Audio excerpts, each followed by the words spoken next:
great, and I really look forward to looking at that film of yours.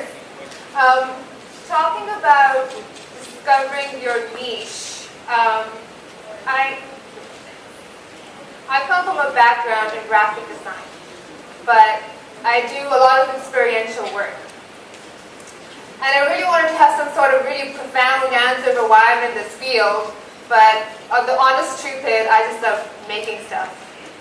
And so today I'm going to show you some of my work and talk about my philosophy as a person and as a designer. And a lot of that has to do with this notion of the unexpected.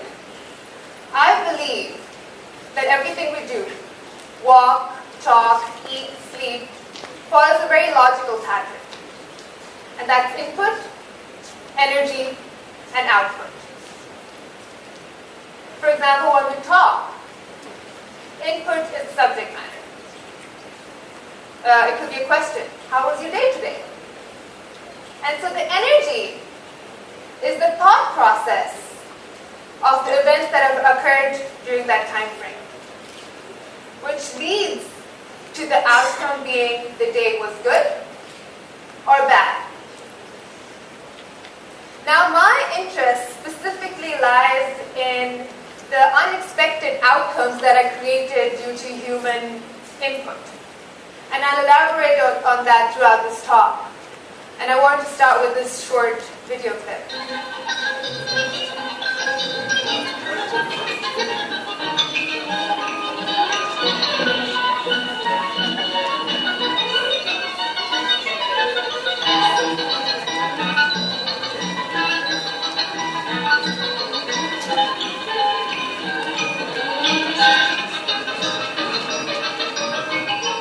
Everybody's familiar with Charlie Chaplin? But have you ever stopped to think why it was so amusing? The scene was set in such a rigid, controlled environment with his every move calculated. It's like 1, 2, 1, 2, 1, 2, 1, 2. But the time is when it grabs our attention is when it starts breaking away from that routine. When he starts to do these unpredictable reactions and things that start to become out of the ordinary. That brings me back to this notion of the unexpected.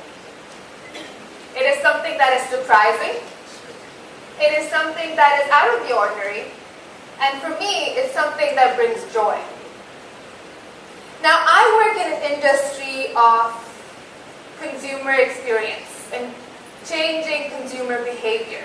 But I take a very experimental approach towards it. The key to my practice is people. I study human behavior and create activations that allow human input to determine the final outcome. Now, as designers, and it doesn't matter which field you're in, advertising, architecture, product, our job is to find ways to best communicate a message. But as technology and the minds of people are evolving, so is the practice of design. Now it's not about just slapping a message on a board. It's more about how you do it. And in order to do so, you have to understand the mindset of our generation. We are a generation of control freaks with Google in our back pocket. And I say we because I'm part of this generation. I need to know everything all the time. And I need to do things on my own terms. Hence, I'm the designer and the consumer. So as a consumer, I want that sense of authority, and I want to know that my actions matter. And then by default, as a designer, I have to give up some of that control and make the user part of the making process.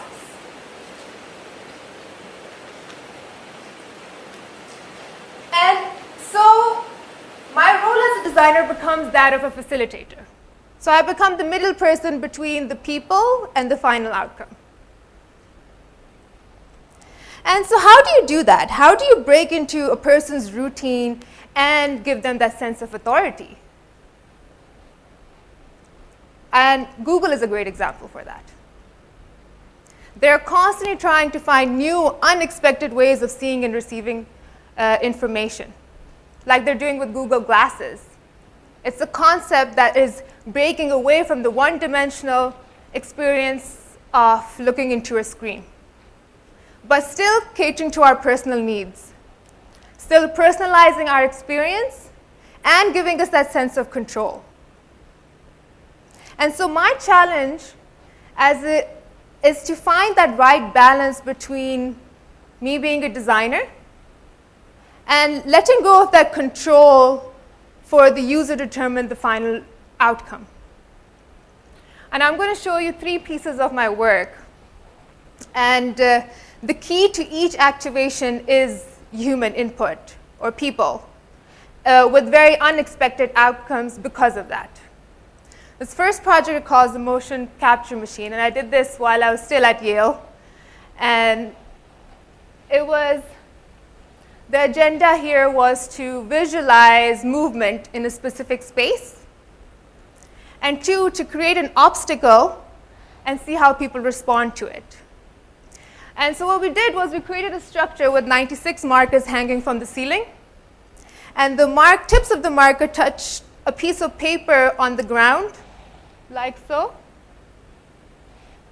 And we placed it in places like in front of the doorway, so people had no choice but to walk through it.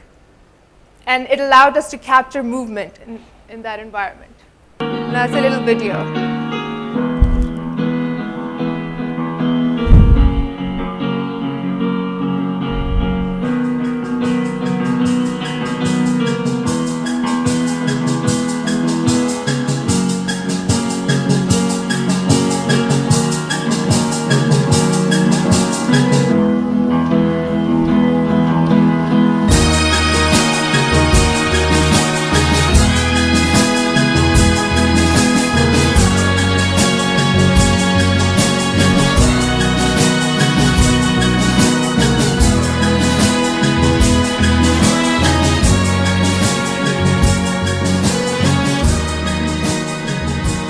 Now this piece actually won an AIG award in Boston.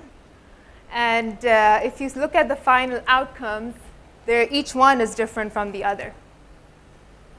And each one is an artifact that captures a moment in time in a particular space. If you look at the last 2 pieces, there's a clear distinction between the one right at the bottom, at times of rush hour, and at times where there's no movement whatsoever. Now this kind of work became the premise of what I do now. Setting up systems, but letting go of the full control of the final product.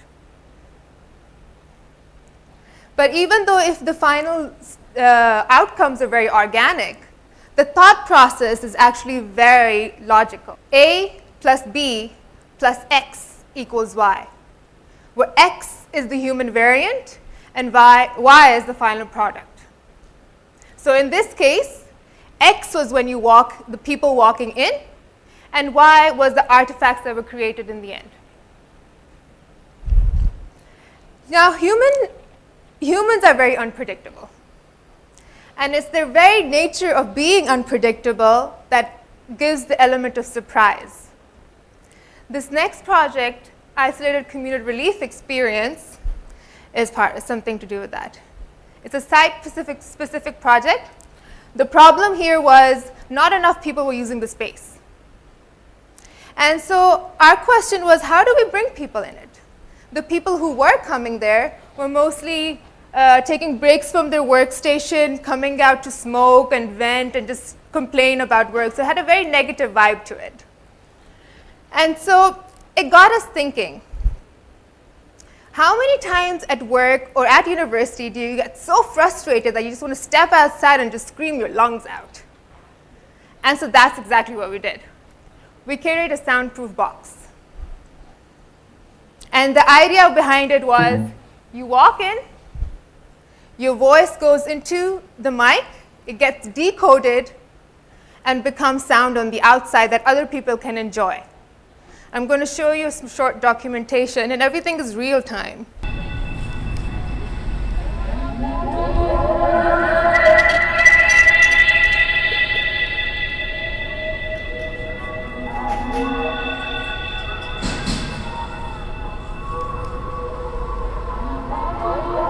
The sounds you're hearing right now is because of the person inside the box.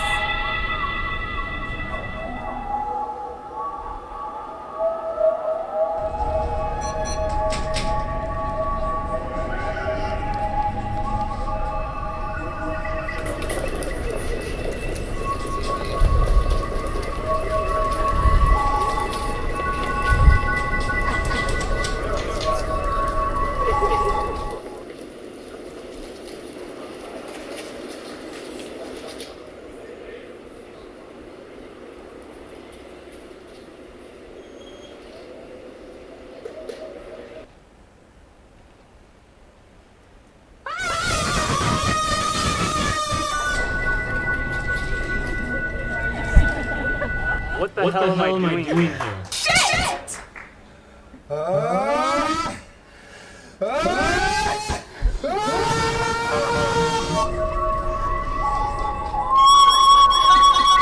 Now, for the sake of privacy, there wasn't a camera inside, and we had asked some of the people who had gone in to reenact what they had done. But again, the human factor over here, the X factor over here, was the unexpected outcomes was the sound being created on the outside. Now that started a long quest for me to question, where does sound stand in terms of communication? Because if you think about it, the best way we communicate is through talking. Or we show appreciation by clapping. And then the ultimate question was, is there a way to visualize sound? Can we see sound? And just around that time, I started working at Ogilvy. And one of my first briefs there was to create a mechanism that allowed people to come together, music, paint, and put the idea of blending. And that was the best brief I could have ever gotten. So I went ahead and I started playing and made a machine that visualized sound. I'm going to show you the prototype first and then show you how it got developed. It's called the Art of Sound. That was the machine. I made it out of things that I found around the house. I destroyed my coffee cup in the process. And there was a little drawer I found in the corridor with the speaker I found at some warehouse, and I just attached my laptop to it. And what it allows you to do is play any kind of sound, and it reads the vibrations. So the paper goes over the speaker, and the paint comes from the top. Those were some of the strips that were created. I'm going to show you a short video of the proposal.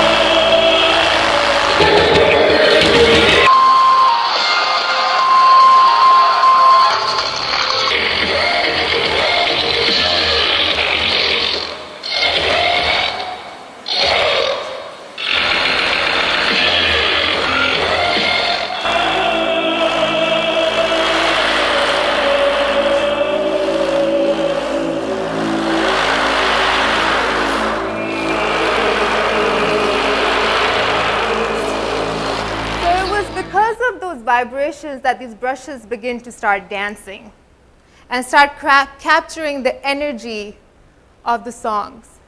So something like Prodigy, that is very loud and crazy, has no variation in it whatsoever. It's something like the one in the center. And a piece of jazz becomes very expressive, something like the one at the bottom. This is what it looks like now. It's a movable unit, and it can be attached to a live band. So you can create visual pieces, art pieces of this by a live band playing right next to it. You can attach a DJ booth to it. Or you can go up to it yourself, attach your smartphone to it, and create a piece of art for yourself on your favorite piece of music.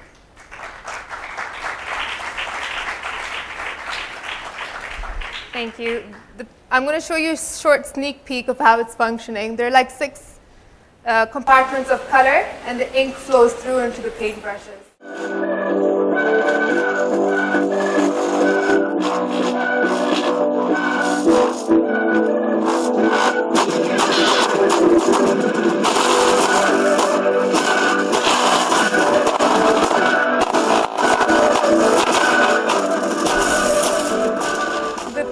Launch next week at the Fashion Forward event in Dubai. So if you're there, go check it out, and maybe you can pick a piece for yourself. In the end, I would just like to say I work like I live my life, and that's of a facilitator. I set up opportunities where people's interactions determine the outcome. Things that I have no control over, and things that surprise me just as much as they would surprise the user. And that's my message to you. Find the unexpected in you and surprise yourself. I hope you enjoyed the work. Thank you very much.